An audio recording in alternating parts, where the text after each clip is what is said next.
Welcome to Mombasa Web Design and Web Hosting Company.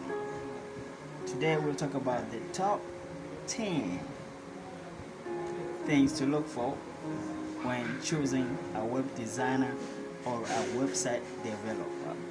The first thing to look for is their price. They should be able to break down how they came up with their price.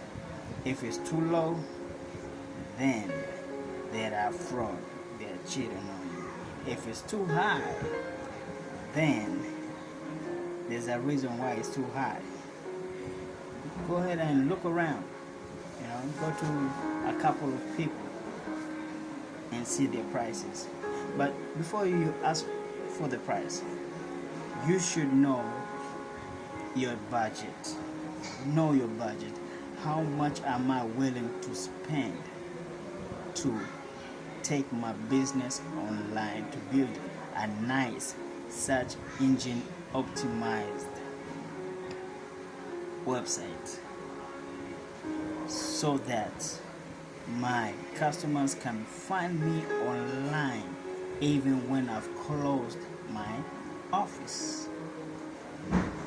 If someone can do a website for you for 3,000 shillings, then that's too low. That means he doesn't know what he's doing. He's just fumbling around. Because the price of a website entails a lot of things. There's the domain name registration, the web hosting. Some people do search engine optimization like me to make sure that your website ranks better on the site on Google on search engine. There's no reason for you to get a website and people cannot reach you. It defeats the purpose. So know your budget, then ask the web designer, why is it 100,000 shillings?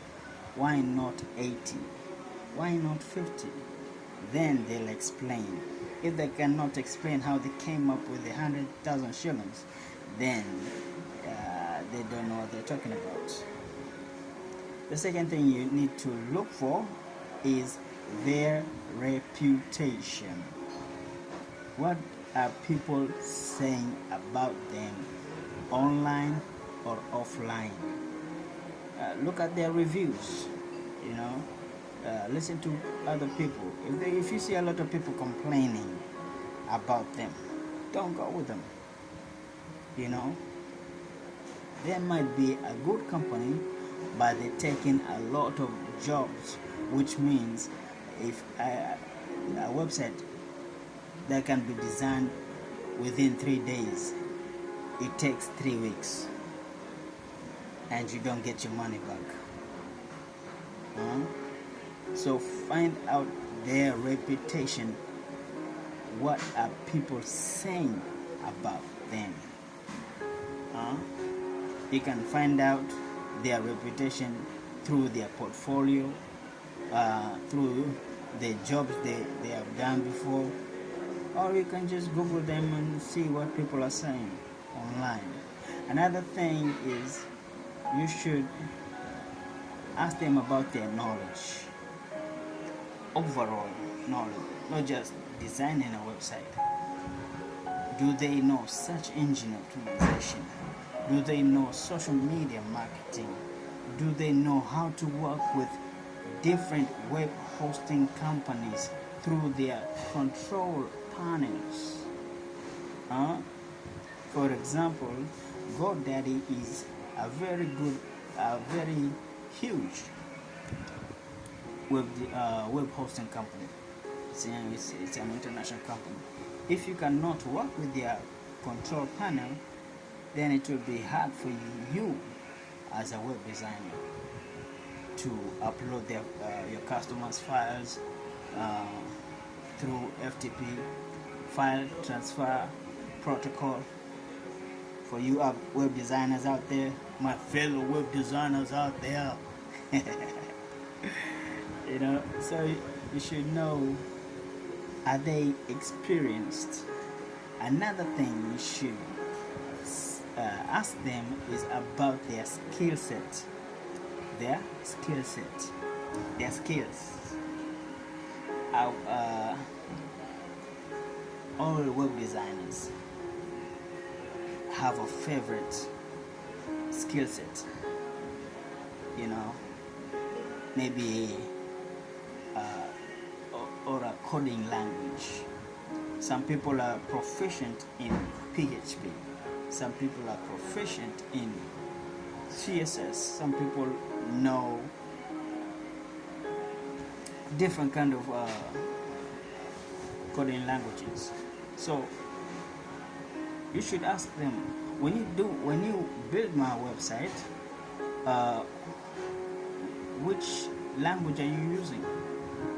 You know, because depending on the language, it will determine how well it will do on Google search engine, Bing search engine, or Yahoo search engine. You know, because the search engines are different, very different. So you should ask them this type of questions.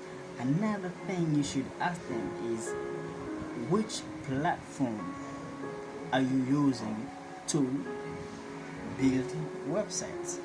Some people use WordPress, some people use Joomla, some people use other different ones. But personally, if you ask me, because I've been doing web design for more than 15 years, because I love it, not because of the money. The money is good, yes. Yes, the money is good, and I can work from anywhere in the world. That's why I became a web designer. I can work from anywhere in the world as long as I have internet connection and my laptop. Boom. Because I get paid through M-Pesa, PayPal, different kind of ways.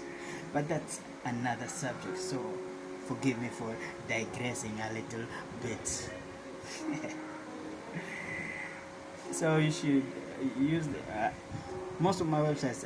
I use WordPress, because WordPress is, they design over 60% of the websites out there. Obama website, President Obama website is designed with WordPress, and it's easy because you can use widgets, plugins, A, B, C, D, E, F, G, whatever. Another thing you should ask them is, what type of software tools are you using? Software tools. What web design software tools are you using for web design, for search SEO, search engine optimization, for social media marketing? You know, maybe they are using Adobe Photoshop, Premiere, they're using Dreamweaver. There are millions and millions of softwares out there, and most of them are open source. Open source, that's just a fancy name of saying it's free. It's free.